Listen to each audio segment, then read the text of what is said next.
Welcome to Themidnightburn, a recent event and something mind-blowing happened recently that needs to be discussed. I'm going to be very clear about what this is and what it isn't. This is not an accusation. This is not a verdict. This is documentation of overlap, timing, geography, and words that were spoken. We're talking about two missing women in Mississippi, ashtinstodghill and Brandiwhite. Making these videos about something so critical and sensitive is not easy. These takes time, it takes patience, and an incredible amount of effort. So when you hear a Themidnightburn video, you can take it to the bank and cash it. Multiple individuals who are very well-respected people within numerous of agencies are recognizing this. They just can't publicly be as uncensored as I can because some law enforcement in surrounding counties would get their little feelings hurt and cause unnecessary conflict that's not needed. But me, I do and say what's needed. With that being said, there has been no public confirmation from Covington County law enforcement stating that ashtinstodghill was last seen in Covington County. Community groups and family members have said new information led to investigative attention there, but I have not seen an official public statement confirming that update. That matters, and it needs to be said out loud. The people needs to be officially aware of this new information. Since you're not getting that, I'll do the honors. But I come with more than just a long, politically correct statement. Ashley Stodghill was initially reported missing in the Hattiesburg area after eating at a family member's residence.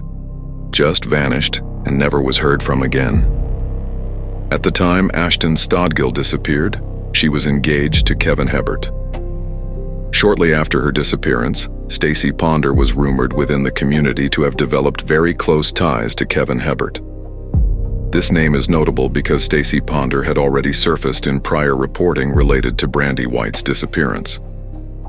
The recurrence of the same name across two unrelated missing persons cases is not proof of wrongdoing, but it is an overlap that warrants attention. Who can argue with that, right? Additional overlap appears through Brett Matheny, an individual known from the Brandiwhite case who is reportedly a cousin of Kevin Hebert and his family. Multiple individuals have stated that Brett Matheny was seen partying with Ashley along Highway 49, including at various hotels. Again, this is not presented as evidence of a crime, but as part of a repeated geographic and social pattern that continues to surface. Everyone remembers Brett from Brandiwhite's video, right? Let's move along. I have obtained audio that's pretty disturbing yet viable to both of these cases. I will not play the full audio right now. I will, however, describe first who's speaking and their credibility in my opinion. Several locations in Collins, Mississippi have been repeatedly mentioned in connection with Kevin Hebert and members of his family, particularly properties along Graves Road. One night in particular is mentioned from a party at one of these houses with a shed in back you will hear. While researching, I noticed the description in the audio I heard was quite chilling. These addresses have visual similarities, specifically sheds located behind residences, became relevant only after being compared to statements made during this phone conversation.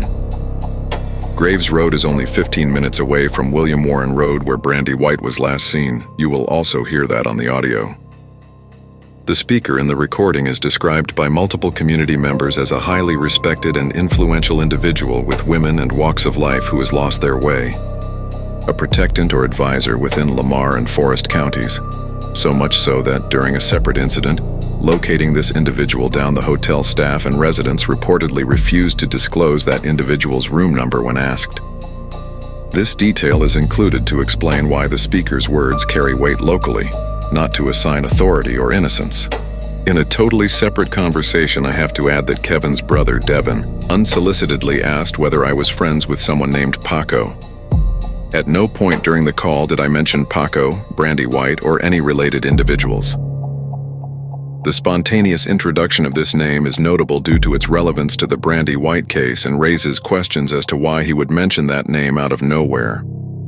I never said Brandy's name or anything about her case. What remains unanswered is why the same names, places, and references continue to surface across two separate disappearances, and why certain details emerged without being prompted. That silence is part of the record. Here is clips from this audio I'll eventually fully release. They tell me this is confidence, and I know that they're telling me the truth. So I put my life on it, they're telling me the truth. The car that they run into her here in Hattiesburg. And Kevin takes her back over there with him and his girl named Stacy to this party, the party they were having there. They were all doing drugs, of course. And now, he didn't tell me how bad. He didn't tell me she wasn't shot, she wasn't stabbed, but she was overdosed, and they were fighting pretty bad. And I said, was Kevin, that when he drugged her, I need to know this. Did he sell her out? Was it taking turns? What's it? I need to know what happened to Ashton. And it was pretty gruesome. I'm gonna tell you, it's pretty gruesome. But supposedly, they took her, and I know this, and me and Freddie talked about it. Now, that part I don't believe. They didn't put her body, take her body far, because that little piece of shit ain't gonna go that far. She's in the woods back there. But she is deceased then. I mean, she's gone. She is deceased, and that's where she's at, in that area. Now, I want to go. Yeah, I think it's Woodland. It's the same road. If you pull up, I just can't remember the exact name. If you pull up that girl, Brandiwhite that I'm talking about that's missing too, the same road she come up missing on, that's where Kevin lives, and that's where the party was. That's where all the parties go. But what gets me is this little girl, she's getting a lot of attention. The one that's been missed since August. She came up missing right there at that road, the same spot. But the thing is Is that in Hattiesburg or is that in College? No, it's actually in Mount, what is that, Mount Olive? Yeah, Mount Olive. That's where Kevin lives, yeah, Mount Olive. The kids told me that, her and Kevin went out, they had a big fight, and they went off in the woods, and she never come back, and Stacy went off after Kevin and them. So, it looks like it's just Kevin and that girl Stacy that are involved in this. But these kids assured me she was gone. She was deceased. And it was pretty bloody out there, so there should be blood. But they ran dogs, but this was probably hadn't run. That was back when that other girl first come up missing. They hadn't run the dogs back there in that area since then to pick up on Ashton and anybody else's blood type. But they said it was pretty gruesome. Did he beat her up? Yeah, he beat her up really bad. And he also let some men have at her when she was drugged. He's a creep. He's creepy. And they're satanic. They all do witchcraft shit out there. But I mean, the kids, when they stay do stuff, boys out there, and they told me, one of them died still working. I said, if none of y'all could have done anything. I said, I'm not blaming y'all, I'm not saying that. I said, but honey, he said, we didn't know all that was happening until afterwards, until it was too late. I said, right, she deserves to be laid to rest, and they deserve to be punished for what they've done. No doubt about it. But she is, and I don't want you to tell Clay yet until Monday, because Richard and I'm waiting for that lead detective to get here. See, I didn't want to go to Mount Olive because she's not reported missing over there. These detectives here need to go their ass over there, because this is where y'all reported the missing was in Forest County, right?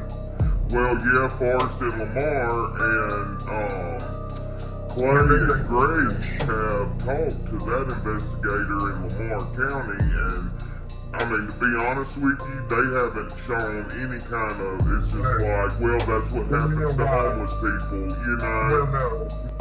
That's it right there. They would not, but they're going to do it now. I promise to God they're going to do it. Because now I went out and I found their job, did their fucking job for them. They're going to do this. They're going to go out there and find a child. And they're going to make a family later than this. This isn't about interpreting tone or reading between lines. It's about the words that were spoken, the names that surfaced without being introduced, and the places that match conversations that were never supposed to overlap. I'm not here to tell you what to think. I'm here to document what exists, what was recorded. The audio is real. The overlaps are real. The questions are still unanswered, and until those questions are addressed, even though I didn't release the full call, the silence after that call matters just as much as everything that came before it. What would you do? Would you investigate? Until next time, catch the dice. They rollin'.